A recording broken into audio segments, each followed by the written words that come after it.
Buenos días, bienvenidos a Exitep Talks. El día de hoy contamos con la presencia de Andrés Bruckmann, director de Fieldwood Energy México, quien estará acompañado por Ramsés Pech de Caraiba y Asociados y Rodrigo Giraldo, director de Relaciones Públicas de Exitep. Todos ellos bajo la conducción de Roberto Casillas Muñoz, director del programa técnico de Exitep.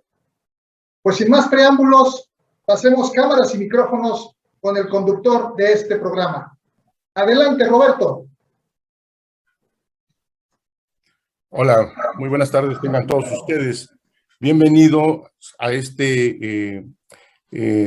plática tan interesante que vamos a tener dentro de la serie de Exitep Talks, en la cual, en el marco de nuestro evento Exitep 2022, estaremos presentando. Vamos a darle la bienvenida, desde luego, a Proyectos de Energía en México, al ingeniero Andrés Bruckmann, que es el CEO de Fieldwood Energy México, quien vamos a tener el gusto de compartir estos micrófonos para que nos hable del tema tan interesante de lo que hace Fieldwood aquí en México. Y me voy a permitir leer la semblanza del ingeniero. Andrés Bruckmann es ingeniero químico por la Universidad Nacional Autónoma de México, graduado magna cum laude, y tiene una maestría en Administración de Empresas del IPADE. Fue director de México México Quantum Reservoir Impact LLC. Anteriormente fue director de Procura, Administración y Finanzas para Petróleos Mexicanos. Durante su carrera en Pemex, también fue responsable de la relación con inversionistas y de evaluación de proyectos estratégicos.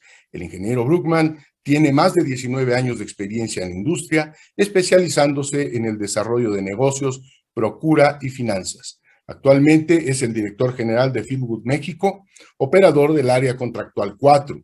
Esta área contiene los campos Ixchalquil y Pococh, en aguas someras en la bahía de Campeche, ubicados a 85 kilómetros de la ciudad del Carmen.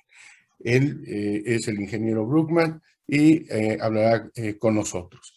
Antes, nuestro compañero del programa y especialistas en temas económicos y de ingeniería y del sector petrolero, Ramsés Pech, nos dará una pequeña introducción al respecto. Tenemos entonces la oportunidad de conocer de la voz de dos expertos cuál es la actualidad de esta empresa en México. Sin más, paso los micrófonos a nuestro compañero Ramsés Pech. Gracias y bienvenidos.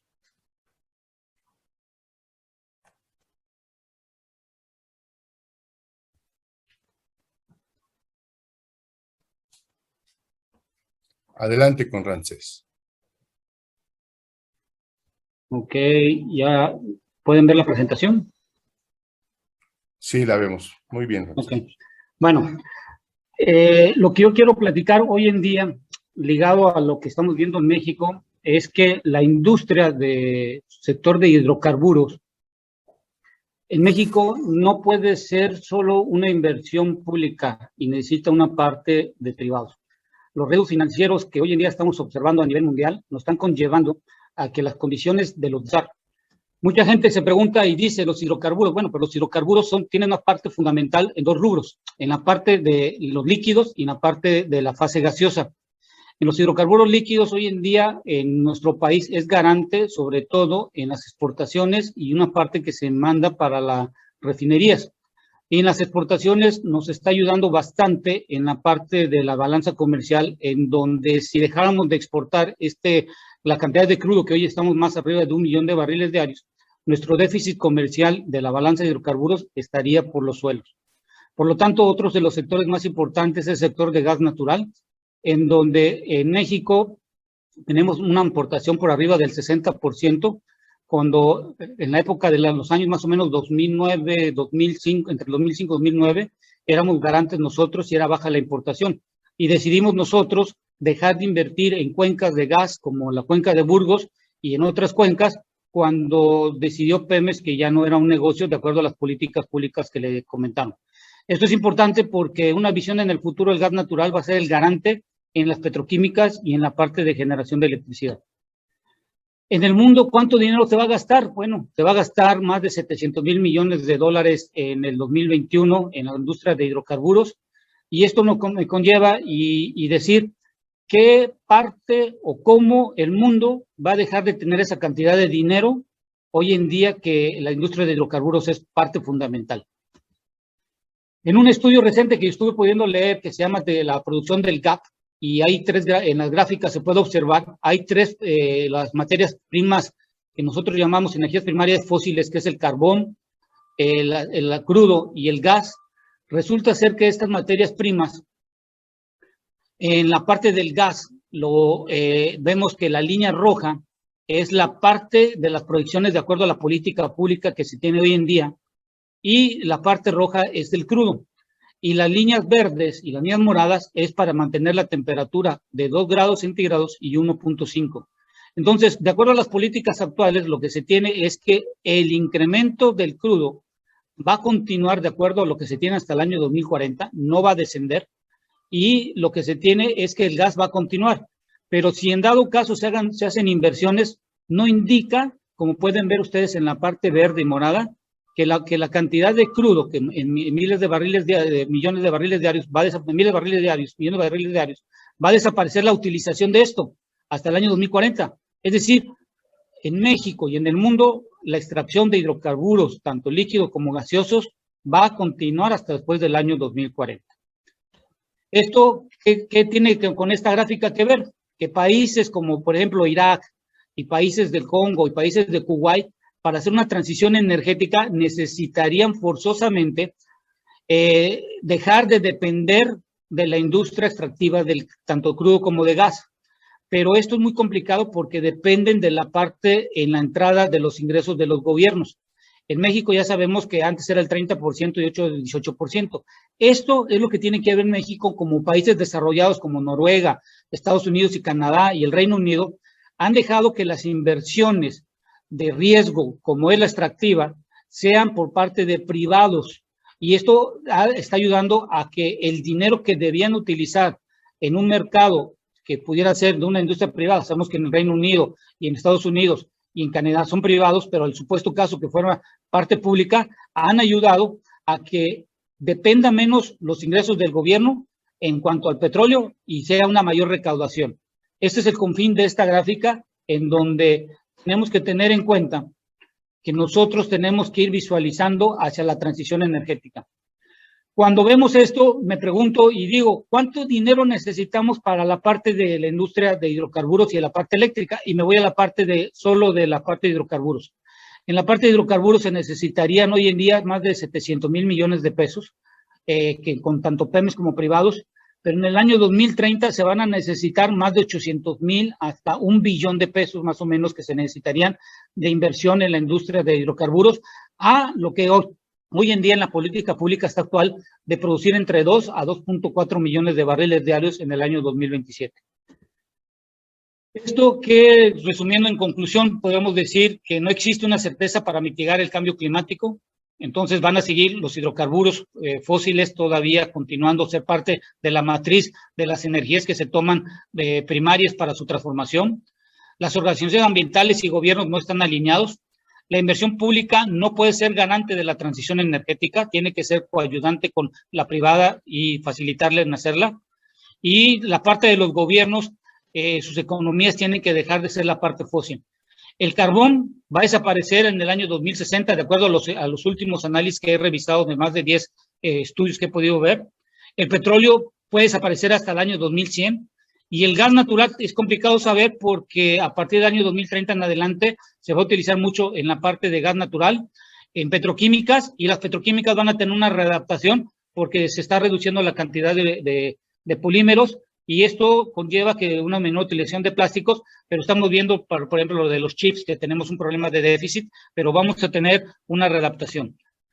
El mercado de hidrocarburos, para generalizar, y es importante esto dejarlo a todos, es que en México, en el año 2022, se va a invertir en la industria energética en pública casi 1 billón de pesos, y esto más o menos son 54,000 millones de dólares, que es un crecimiento de 16.68%, que a Petróleos Mexicanos es de 12.66%.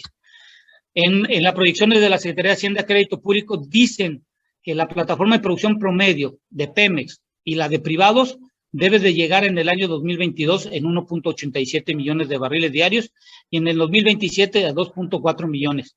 Yo creo que la plataforma de privados va a ser garante. Hoy que vemos precios del barril que se están incrementando, hay 111 contratos que tienen la posibilidad de incrementar la producción en cuestión desde el precio del barril. Solo es ponernos de acuerdo, porque aquí no es si es Pemex o son los privados, sino es la producción en general de la nación, ligado a que no podemos dejar de exportar, porque es parte garante de las divisas, como lo estamos viendo aquí en la parte azul. Y esto hay que dejarlo bien claro, porque si sacamos en la parte de la venta de crudo, que está aquí en 8.4 billones de pesos que llevamos hasta el mes de junio, y comparado con la importación que tenemos de derivados, sacar esta cantidad de dinero que es por la exportación, creo que no nos ayudaría nada en el déficit. Entonces, en conclusiones, y ya por terminar, Pemex Exploración y Producción le aumentaron 35%, pero ese 35% hay que recordar que tenemos una inflación a nivel mundial, los insumos se han incrementado, los costos de la extracción se han incrementado por todo lo que sean los precios que han subido del acero y todo lo demás. Y esto hay que dejarlo claro que Pemex va a invertir más de le aumentaron 54% en la fase terrestre, 21% en la fase de aguas someras y en aguas profundas. Pero esto no es lo suficiente ligado a lo que estamos viendo de las proyecciones de la Secretaría de Hacienda y Crédito Público. Es importante dejar claro que sin privados no se puede tener una mayor cantidad de ingresos que vemos aquí en la parte de petroleros y en la parte de no petroleros. Y en la parte de no petroleros significa que empresas que asuman riesgos van a generar empleos y van a generar dinero, entradas de inversión extranjera directa, dinero que va a estar circulando, y ese dinero lo que va a ayudar es a mantener la circulación, y vamos a tener no un incremento de impuestos, pero sí vamos a tener una mayor recaudación, y sobre todo vamos a poder decir que vamos a dejar tener una transición energética en función de que los riesgos puedan ser por parte de privados en la fase de extractiva, y esto nos va a conllevar a que entendamos que no podemos dejar solo a los privados ni a Pemex, porque la producción no es ni de uno ni de los otros, proviene para la nación, y la nación lo que necesita es tener una mayor recaudación de ingresos de empleados, empresas, y con esto nos lleve a asegurar una estrategia energética. Con eso concluyo yo. Sí, comentaba que siempre muy interesantes los datos que nos proporciona el ingeniero Ramsés Pech, los datos muy puntuales que se ha distinguido él por manejar, y esas proyecciones muy interesantes que nos da. Ahora me voy a permitir pasarle los micrófonos a nuestro invitado especial, el ingeniero Andrés Bruckmann, para que nos hable al respecto de Fieldwood México, para que nos entere de lo importante que es este proyecto que tiene Fieldwood en México, en el Golfo de México. Por favor, ingeniero Andrés Bruckmann, tiene usted la palabra. Muchas gracias, Roberto, y antes que empezar, muchísimas gracias a Jalil, también a Ramsés. Un gusto poder estar con ustedes hoy en este panel y compartir los avances del proyecto de Ixtaquil-Pococh. Entonces, muy contento y agradecido de estar aquí con ustedes. Si me permites, quisiera compartirles una breve presentación que va a ilustrar algunos de los puntos de la plática. Espero que ya la puedan ver. Y con esto arranco para platicar sobre el proyecto. Básicamente, un resumen para los que no conocen el proyecto de Ixtaquil-Pococh. Fieldwood México es el operador del campo, junto con nuestro socio mexicano que es Petroval, empresa también conocida en todo el sector.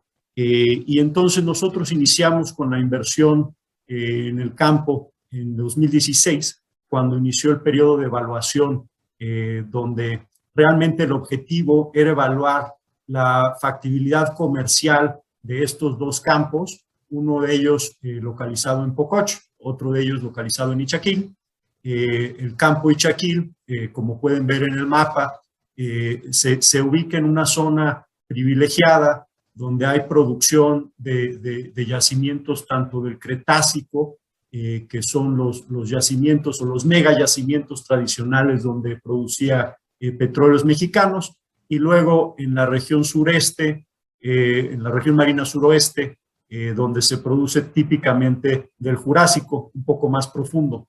Entonces el campo Ixtaquil está justo en esta zona donde hay dos objetivos de producción y bueno, se vuelve muy interesante al conjuntar básicamente estos dos campos y los diferentes objetivos de cada yacimiento. Entonces el objetivo que hicimos en 2016 y nos planteamos era realmente cómo evaluar y tratar de aplicar mejores tecnologías para evaluar estos yacimientos y ver cuál sería la factibilidad comercial de los mismos. En 2017 iniciamos la campaña de perforación, hicimos un pozo en cada uno de los campos y la concluimos en 2017 tomando todas las muestras y análisis que se requieren pues, para poder hacer los análisis correspondientes.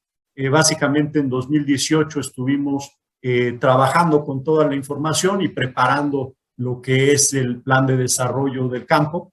Y lo enviamos a la Comisión Nacional de Hidrocarburos y finalmente en enero de 2019 fue aprobado nuestro primer plan de desarrollo del proyecto y arrancamos la etapa, digamos, más interesante, que es la construcción y el desarrollo de toda la infraestructura que se requiere en la etapa temprana de producción. Es decir, el proyecto lo diseñamos de alguna forma para tratar de acelerar la producción de estos campos, utilizando también infraestructura de petróleos mexicanos para poder comercializar de manera mucho más rápida y a un menor costo para el Estado mexicano esta primera etapa. En lo que seguimos aprendiendo de los campos, ustedes sabrán que los yacimientos, hasta que no continúan produciendo y se siguen perforando pozos, no se tiene una noción completa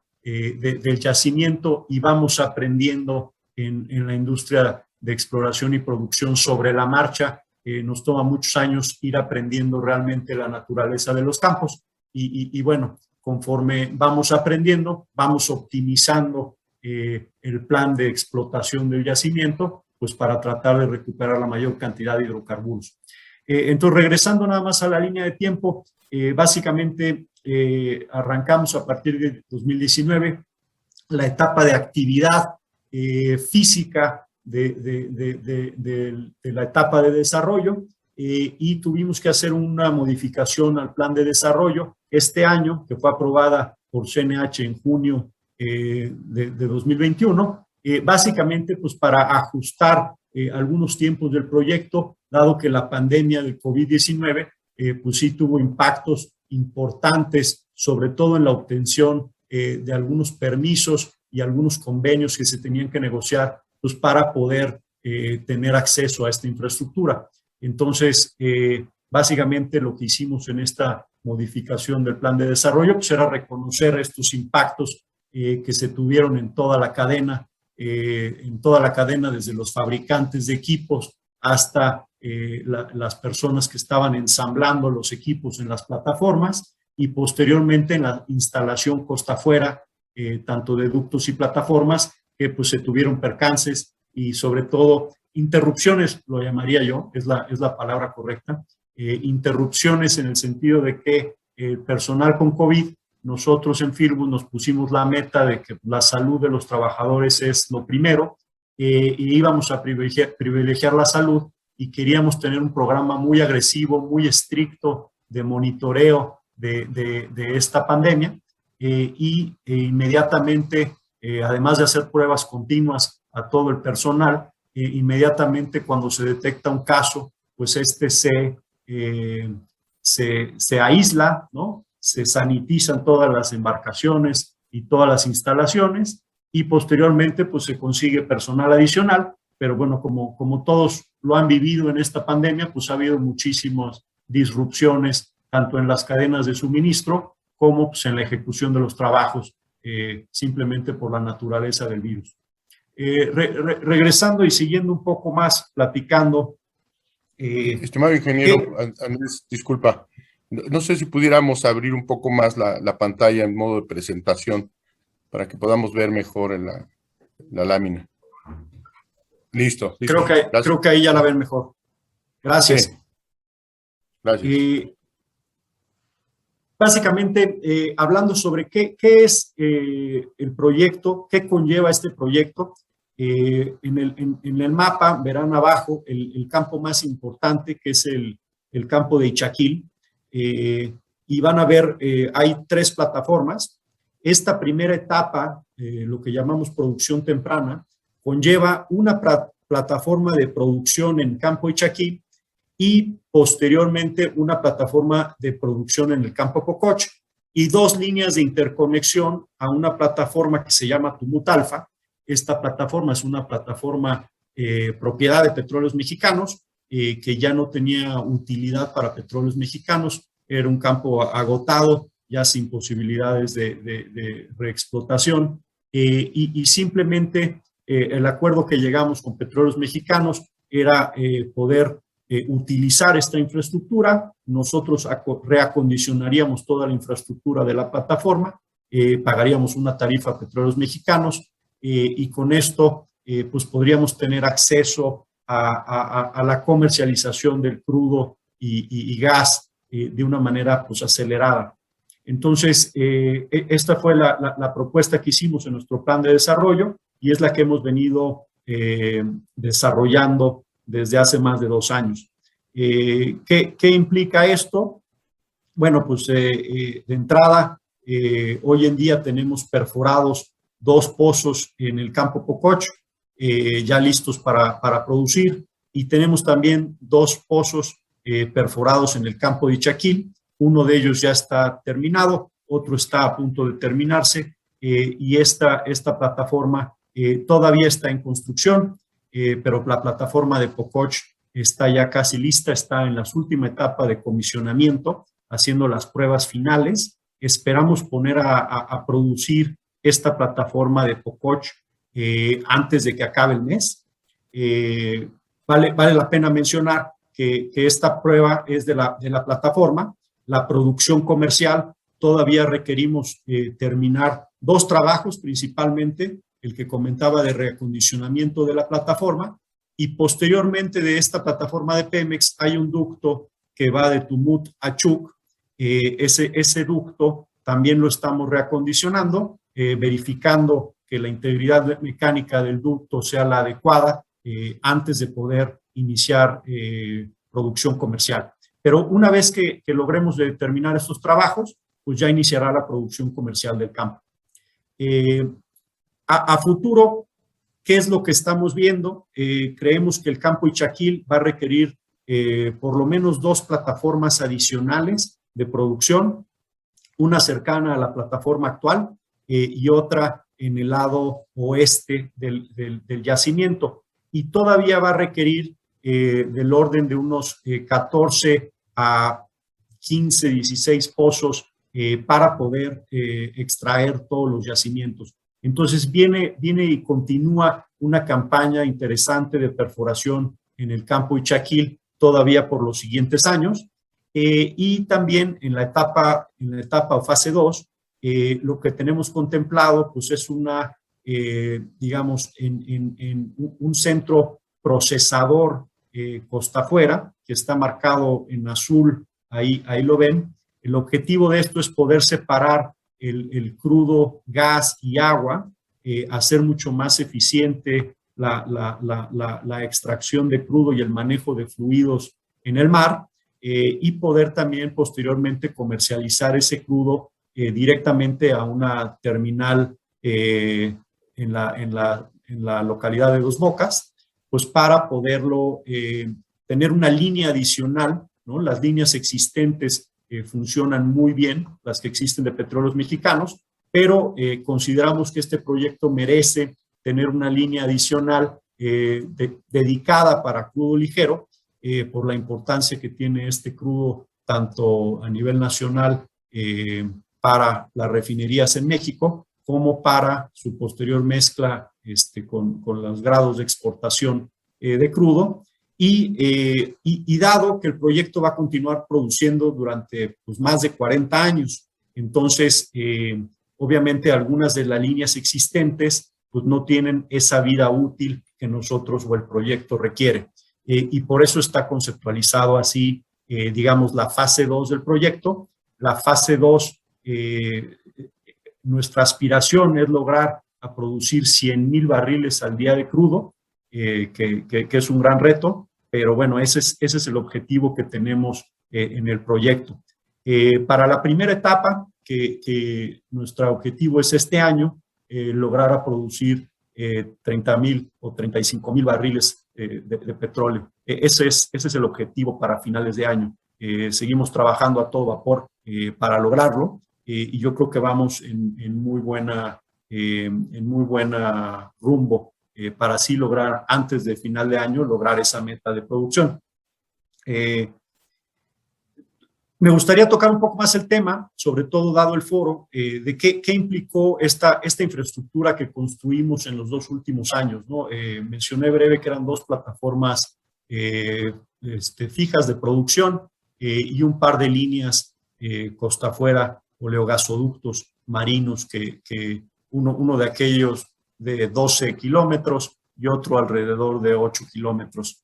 Entonces, ¿qué implicó? Nosotros hicimos la fabricación de tanto la subestructura o el jacket, como se le conoce, y la superestructura o el topside. Los hicimos en la localidad de Tampico, ¿no?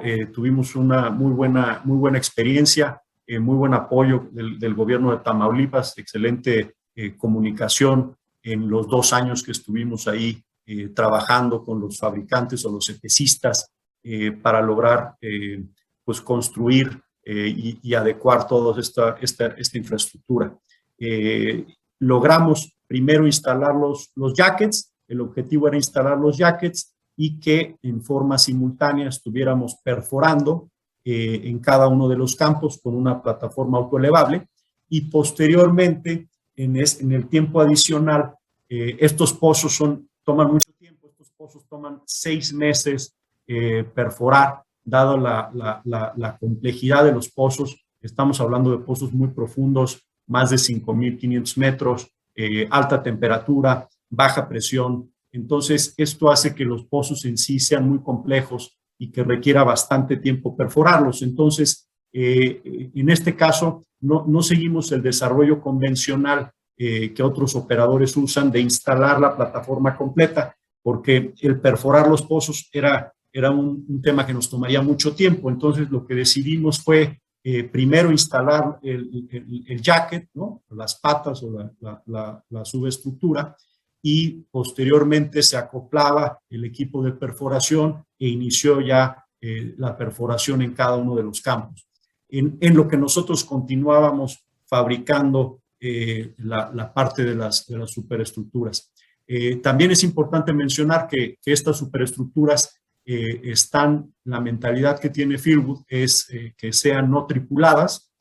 En Estados Unidos operamos más de 500 plataformas, más de 300 de las plataformas que tenemos son plataformas completamente remotas, sin tripulación alguna, y con esta idea en mente quisimos implementar pues, estas nuevas tecnologías para lograr tener la mayor automatización en las plataformas y también, por otro lado, hacer el proyecto completamente sustentable, es decir, ya Ramsés tocaba la importancia del gas natural. Nosotros en el diseño hemos contemplado que el aprovechamiento del gas natural sea más del 99% del campo. Entonces somos muy conscientes de las exigencias que requiere el mundo y que requieren los proyectos hoy en día en la industria de exploración y producción frente a la transición energética. Entonces, regresando al tema de fabricación, simplemente, pues repito que tuvimos una excelente experiencia, apoyo de las autoridades. No dejo de decir que sí fue un reto enfrentar la pandemia de COVID. Repito, de repente equipos que tenían que llegar en una secuencia preestablecida de instalación, pues no podían llegar porque había países que habían cerrado fronteras, no existían tiempos de entrega, nadie se podía comprometer, ninguno de los fabricantes de estos equipos, a tiempos de entrega reales, dado que ni sus propios fábricas y proveedores podían hacerlo. Entonces, esto sí representó un gran reto logístico para lograr avanzar con la construcción de estas plataformas, sobre todo porque, como comentaba, algunos de los equipos y la tecnología que usamos pues todavía no se producen en territorio nacional y hubo que hacer esas importaciones de equipos y aceros especiales para poder construir las plataformas. Entonces, eso pues presentó los principales retos que hicieron que básicamente que el programa de construcción se alargara, pero hoy en día retomamos ya un nuevo paso post-COVID, ¿no? Ya considerando los impactos que tiene esta pandemia. Afortunadamente fuimos muy exitosos en cuidar la salud de los trabajadores. A la fecha, y toco madera, no hemos tenido ningún contagio masivo costa afuera. La mayoría de los contagios han sido fuera de horario laboral para los trabajadores y colaboradores. Entonces, bueno, estamos muy orgullosos de las medidas agresivas que pusimos desde marzo del año pasado, pero bueno, han funcionado en preservar la salud de todos nuestros colaboradores y de los contratistas que nos apoyan día y noche para hacer este proyecto realidad. Actualmente, simplemente me gustaría resaltar que estamos a punto de iniciar, como comentaba, la plataforma de Pococho. Vamos a hacer una prueba con uno de los pozos que ya tenemos listos y esperamos hacerla a finales de este mes, hacer la prueba del pozo y de toda la plataforma para ya que esté lista. Y tan pronto terminemos de hacer el recondicionamiento de la línea de Tumut-Achuk y de la plataforma de Tumut-Alfa, podremos iniciar ahí la producción comercial. El objetivo ahí en Tumut es que se va a separar el crudo y el gas, se miden para tener una resolución fiscal o una incertidumbre fiscal como lo demandan los lineamientos tanto del SAT y CNH, y después de ahí, bueno, se entrega a Petróleos Mexicanos, se vende la producción a Petróleos Mexicanos, y repito, pues esto es un gran ejemplo de colaboración entre dos empresas o entre dos operadores. Ya Ramsés hablaba de la importancia de la colaboración del sector privado y gobierno, y creo que esto es un gran ejemplo de un proyecto y de cómo se existen sinergias, ¿no? Por ejemplo, un activo que ya estaba en desuso para Petróleos Mexicanos, se volvió un activo esencial para nosotros. Petróleos Mexicanos recibe un pago por el uso de esta infraestructura, adicionalmente recibe pagos por tarifas de transporte, por tarifas de comercialización de los hidrocarburos. Entonces, sin duda creemos que esto es un ganar-ganar tanto para Petróleos Mexicanos, para el gobierno mexicano y para las empresas que estamos apoyando y llevando a cabo este proyecto que somos Fieldwood y Petroval. Y con esto le regreso la palabra, ¿no?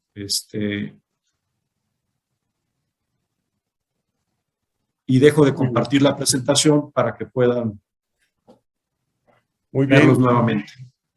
Excelente exposición, ingeniero Andrés Bruckmann, y desde luego una muy buena noticia para el sector y pues una aplicación de la industria privada en el sector petrolero. Pues como dices, es un magnífico ejemplo de cómo se viene dando, ¿sí? Y que podría detonar mucho más en esa recuperación del sector aquí en México. Esperemos que sigan esos planes, que sigan trabajando, porque no es nada más de llegar a producir, es toda una historia antes magnífica la que cuentas al respecto de Tampico, ¿no? En donde, por cierto, es la sede de nuestro evento en enero 2022, y que sin duda pues es un ejemplo muy bueno para poder promover que la iniciativa privada intervenga también en este tipo de proyectos y además saber que este proyecto con ustedes, pues es un proyecto muy a favor hacia Petróleos Mexicanos, ¿verdad? Desde el contrato y bueno, con todos los beneficios extras que se tienen, de los cuales has hablado. Yo quedo muy satisfecho de esta intervención y le voy a pedir a nuestro colaborador también, al ingeniero Rodrigo Giraldo, quien él es el que ve la estrategia comercial de nuestro evento y que es un experto también en ingeniería petrolera, para que inicie la ronda de preguntas y respuestas. Tienes la palabra, estimado ingeniero Rodrigo Giraldo. Muy buenas tardes, muchas gracias, Roberto. Sí, estuvo muy interesante la información que nos ha comunicado el ingeniero Andrés. Yo puedo comentar que si esto se hizo prácticamente en 4 años, esto es un tiempo récord. O sea, básicamente tener 4 pozos perforados, 2 descubrimientos, 2 DLs o 2 delimitadores o al menos gemelos. Estos pozos ya los 4 estarían, bueno, esa es una pregunta que habría que hacer, ¿no? Si son los 4 los pozos susceptibles de producción o solamente serían los segundos pozos. Entiendo que el pozo Pococh sería el primero, ¿no? Y con respecto a esa pregunta, quisiera preguntar en detalles que de pronto no conocemos sobre grado API que se espera, esa relación agua-aceite, gas-aceite, y esa columna de agua que se encuentra ahí en ese lugar, digamos, a esa altura.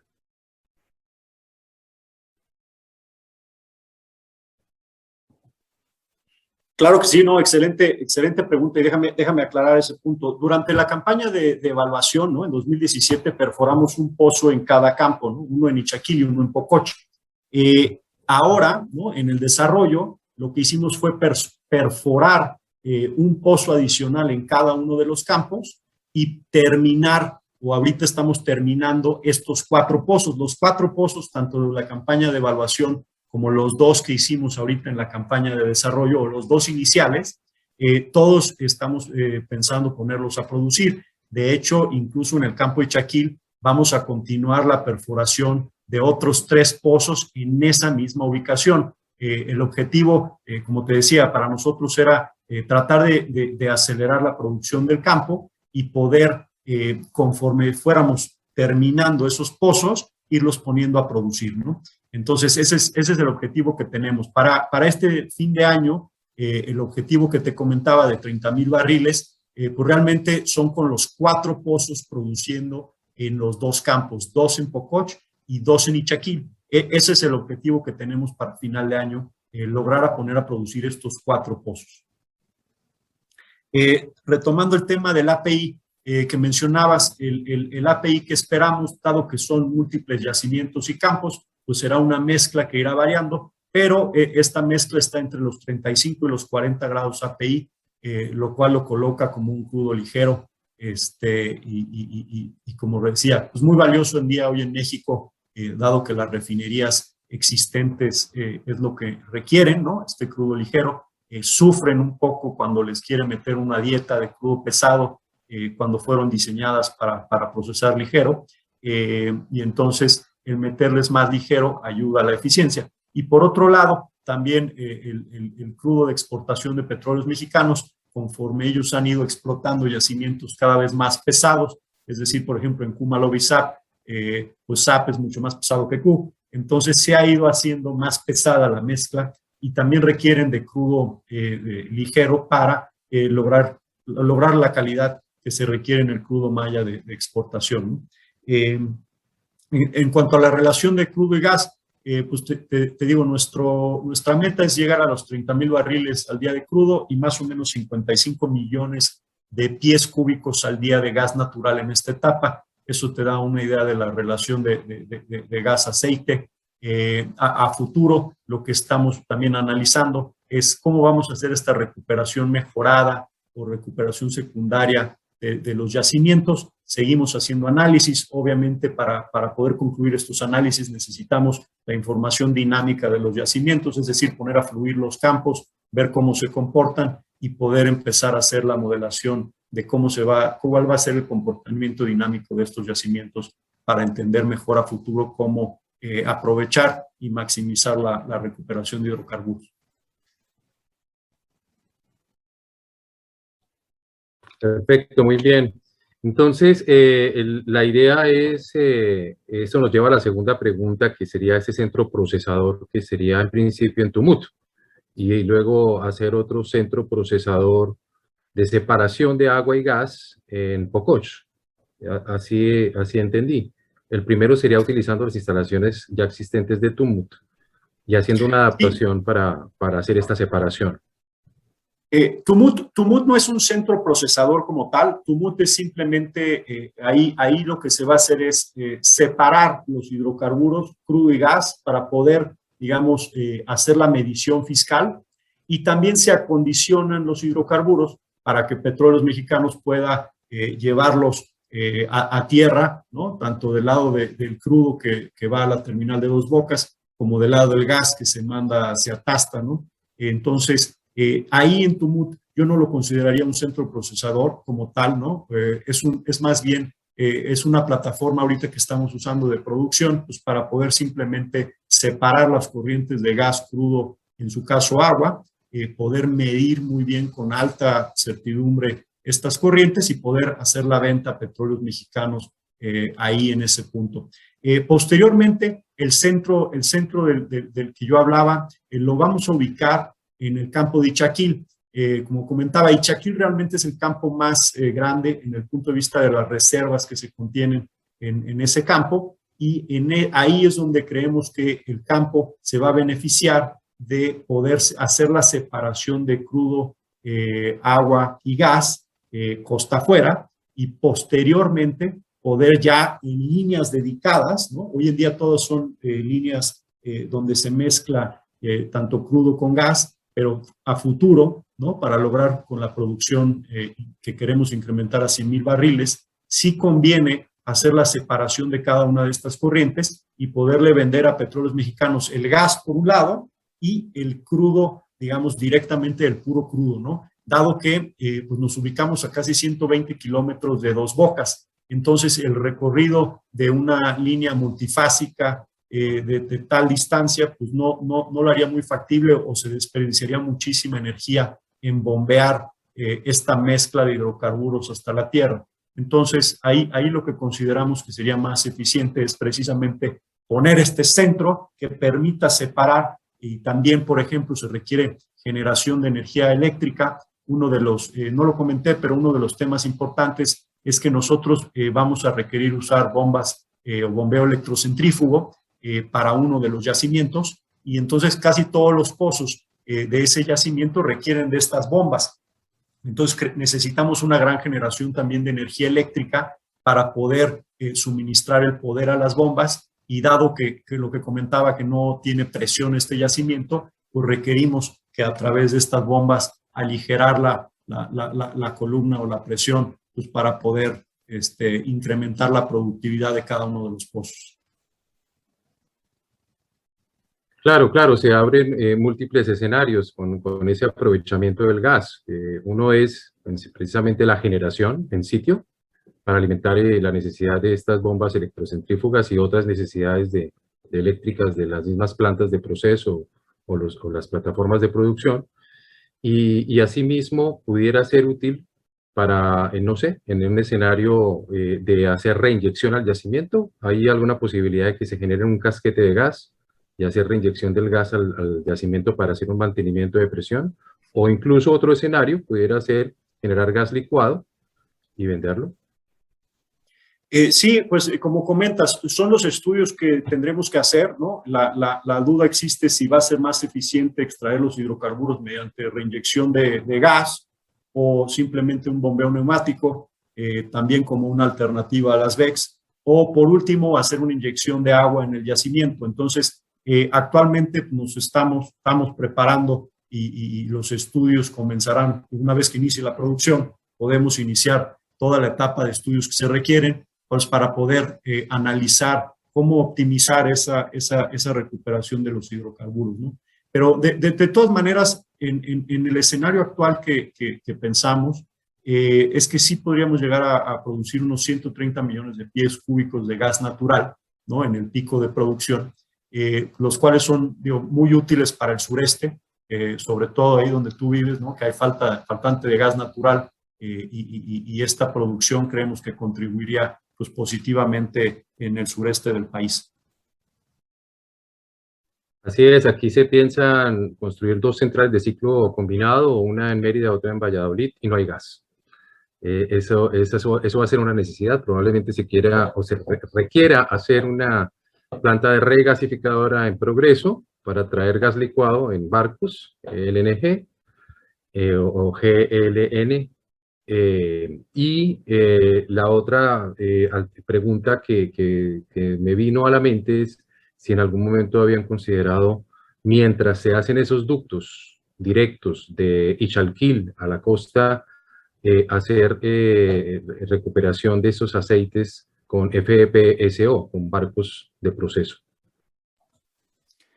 Bueno, analizamos, la opción original era instalar un FPSO de inicio o conectarnos directamente con Petróleos Mexicanos. Entonces nosotros analizando vimos que la opción que minimizaba costos y tiempos era conectarnos a Petróleos Mexicanos, ¿no? Entonces, sin duda por eso tomamos esa decisión y vamos a seguir produciendo en lo que se desarrolla toda la otra infraestructura que te comentaba, ¿no? Y todos los otros pozos, tanto la infraestructura de transporte como los otros pozos que se requieren perforar.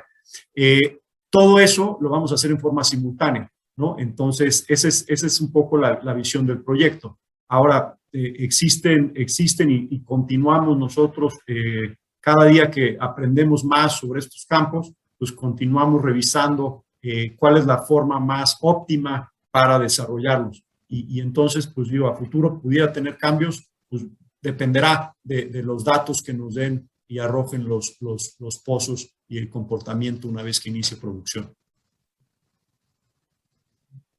Sí, no, y tiene mucho sentido.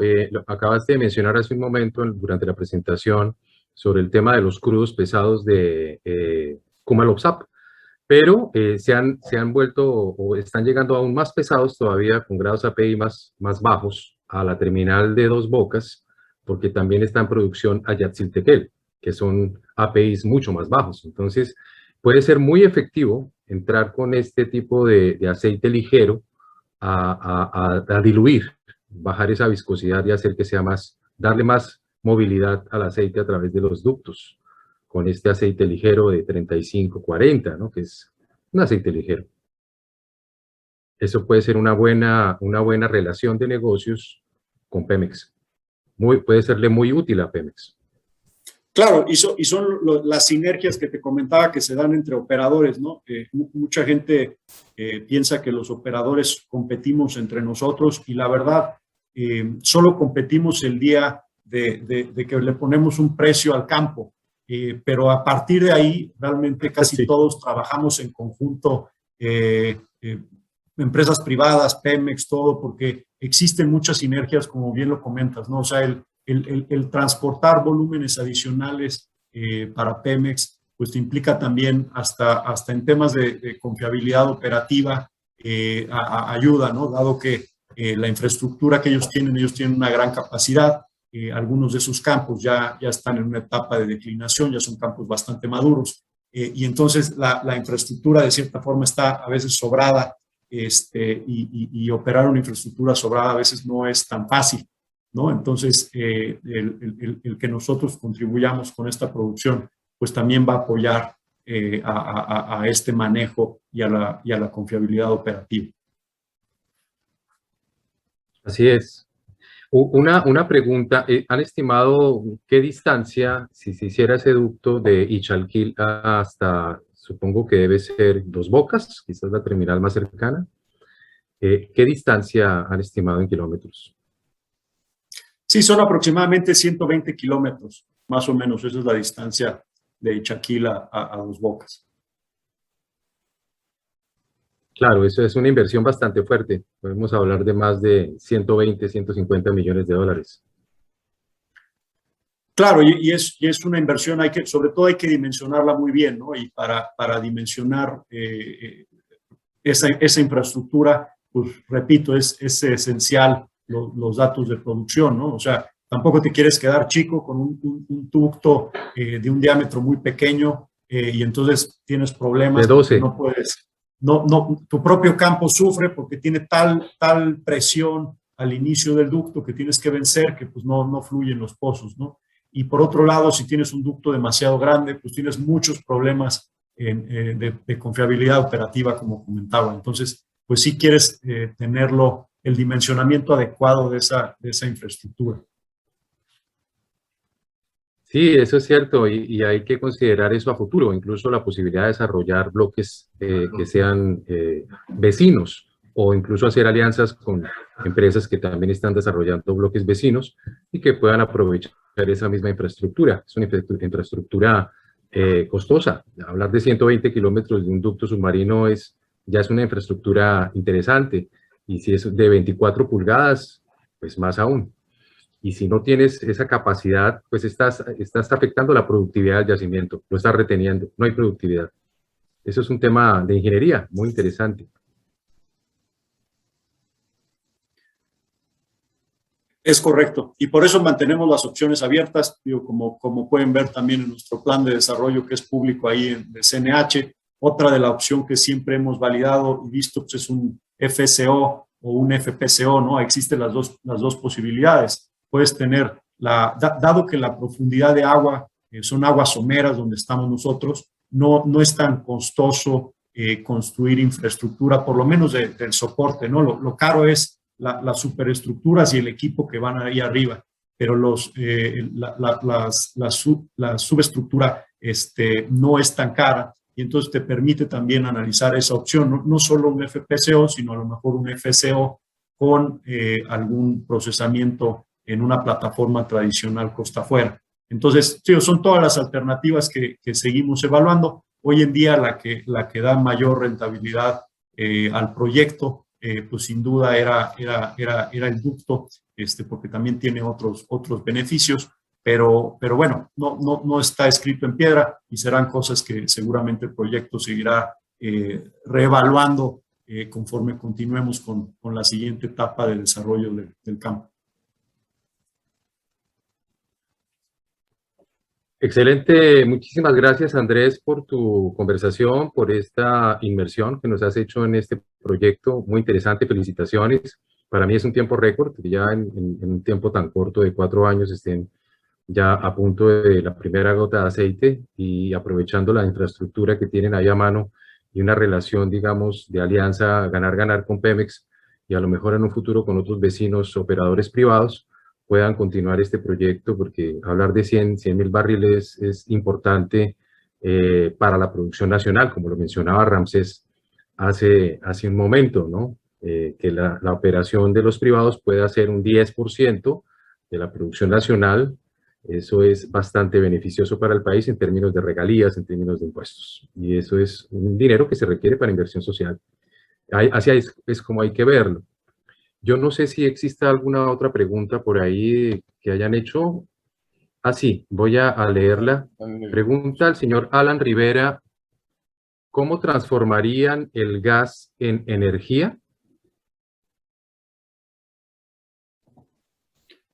Bueno, el gas para transformarlo en energía se requieren de dos grandes equipos. El primero, este gas es amargo, ¿no? Tiene un alto contenido de ácido sulfídrico que primero se tiene que remover antes de poderlo meter ese gas a un generador.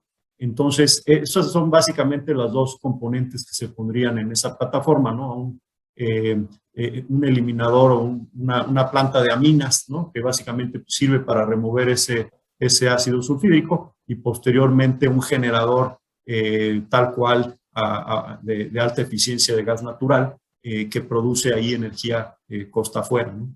Eso es hoy en día como el plan y así funcionan la mayoría de todos los generadores costa afuera. No estamos reinventando la rueda, esta es tecnología que ya tiene muchos años funcionando.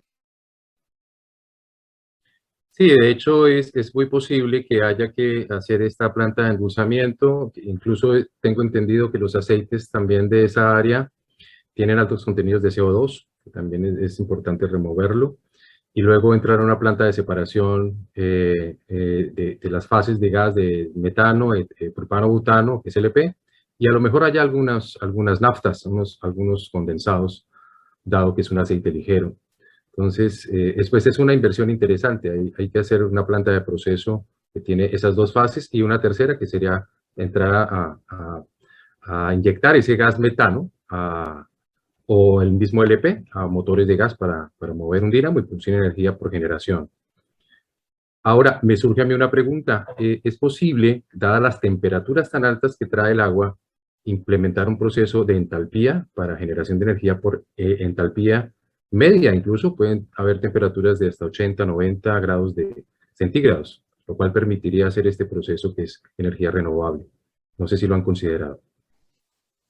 Mira, la complejidad, por lo que entiendo, es que la generación es pequeña, la generación que se necesita, ¿no? Comparado con grandes plantas de cogeneración, ¿no? Que comentas. Y por otro lado, pues realmente al ser crudo ligero, no hay una utilidad del vapor, ¿no? Que se hace en esa cogeneración. Entonces, digo, para crudos pesados, sí hay una gran ventaja, ¿no? Porque ayuda a mejorar la viscosidad y fluye mucho mejor. Pero para crudos ligeros realmente no. Entonces, hoy en día por eso se está contemplando una generación tradicional. Pero bueno, la tecnología mejora cada año y pues seguiremos evaluando lo mejor que exista de los fabricantes de estos equipos una vez que se tome la decisión. Excelente. Hay otra pregunta del señor Ildefonso Aguilar. Dice, menciona que el bombeo neumático está dentro de las opciones que consideran para aligerar el peso de la columna estática de aceite debido a la profundidad de los yacimientos. Dentro de las posibilidades de aprovechamiento de gas que podrían considerar el uso de bombeo autoabastecido utilizando el gas producido. Hacen falta las comas. Voy a tratar de reconstruir para que se entienda un poco mejor. Dentro de las posibilidades de aprovechamiento de gas, ¿qué podrían considerar, o más bien, podrían considerar el uso de bombeo autoabastecido utilizando el gas producido? Es correcto. Es algún tema que vamos a evaluar y seguiremos evaluando, ¿no? Entre hacer un bombeo neumático para precisamente aligerar esa columna de hidrocarburos de los pozos y usar una bomba BEC. Los dos tienen pros y contras, ¿no? Y al final del día lo que nosotros tenemos que garantizar son dos objetivos. El primero es recuperar o maximizar la recuperación de los hidrocarburos, por un lado, ¿no? Entonces, ese es uno de los principales objetivos, pero también lo tenemos que hacer en forma económica. Entonces, no podemos hacerlo a un costo que deje el proyecto, pues, que sea no competitivo. Entonces, eso es lo que estamos justo evaluando. Hoy en día, la tecnología que ha ganado, sin duda, es el bombeo, ¿no? Electrocentrífugo. Eso fue con la información que tenemos, el mejor, digamos, un esquema para aligerar y poder incrementar la productividad de los pozos. Entonces, y también con eso maximizar la producción de los hidrocarburos, ¿no? Entonces, eso es lo que hoy en día es la opción más viable, pero repito, no es un tema que descartemos y es un tema que seguramente seguiremos analizando a futuro. Sí, de hecho, pues los contextos operacionales van cambiando con el tiempo y es posible que más adelante, en algún momento, pueda ser mucho mejor o sea más óptimo, más eficiente incorporar un bombeo neumático que un bombeo electrocentrífugo. Lo que sí es cierto es que si se quiere aprovechar el gas asociado, hay que endulzarlo y hay que separarlo. Y eso es una inversión que hay que considerar porque puede ser importante. No hay más preguntas. Yo le agradezco inmensamente a Andrés Brookman por su tiempo, CEO de Fieldwood Energy. Quizás una última pregunta sería, ¿cómo ha sido ese trabajo, esa alianza con el socio, con Petroval? Entiendo que Fieldwood es la operadora y Petroval tiene un papel relevante en esa operación también, en la ingeniería o en la fase media, no sé, nos gustaría saber un poquito más al respecto. No, claro que sí, con gusto. Tenemos una excelente relación con Petroval. Petroval tiene grandes técnicos que tienen muchísima experiencia, muchos años en muchas disciplinas de la industria, y entonces pues trabajamos de la mano con ellos, ¿no? Como bien comentas, nosotros somos responsables de operar el campo, pero bueno, claramente esto es una inversión que tenemos 50-50, y es algo donde las dos empresas estamos comprometidos con poner el mejor talento, las mejores ideas y hacerlo de la manera más efectiva, pues para poder acelerar la producción de estos campos. Pero no, sí, te diría que tenemos una excelente relación con Petroval. Afortunadamente yo tuve la oportunidad de trabajar con Carlos Morales antes, desde que yo trabajaba en Pemex. Entonces, desde ahí tenemos buena relación, y obviamente que ahora como socios del proyecto pues la hemos continuado, ¿no? Y antes que nada, pues también agradecerte nuevamente. Un gusto estar aquí con ustedes y platicarles de este proyecto que a nosotros nos entusiasma mucho, ¿no? Y ya por fin estamos a punto de ver los frutos de muchos años de inversión y de grandes esfuerzos por parte de Fieldwood y Petroval para poner esto en línea, y estamos ya cerca, ¿no? a llegar a la meta de producción que tenemos para finales de año. Excelente. Sí, a nosotros nos alegra muchísimo también que podamos tener esta oportunidad con ustedes. Esta es nuestra tercera charla, ya hemos hecho una primera con Ecuador, segunda con Argentina y esta tercera México, y esperamos continuar para que realmente tengamos una exhibición interamericana de tecnología petrolera el 31 de enero en Tampico, y que podamos tener participación de diferentes países de la región, y que pueda hacerse una sinergia entre las compañías operadoras de los diferentes países de la región y las mismas compañías de servicios. Vamos a continuar, próximamente haremos lanzaremos nuestra nueva Exitep Talks, nuestra nueva charla. Esperamos que sean unas 2 o 3 semanas. Y bueno, continuamos. Muchísimas gracias a ustedes. Gracias, Roberto. Adelante.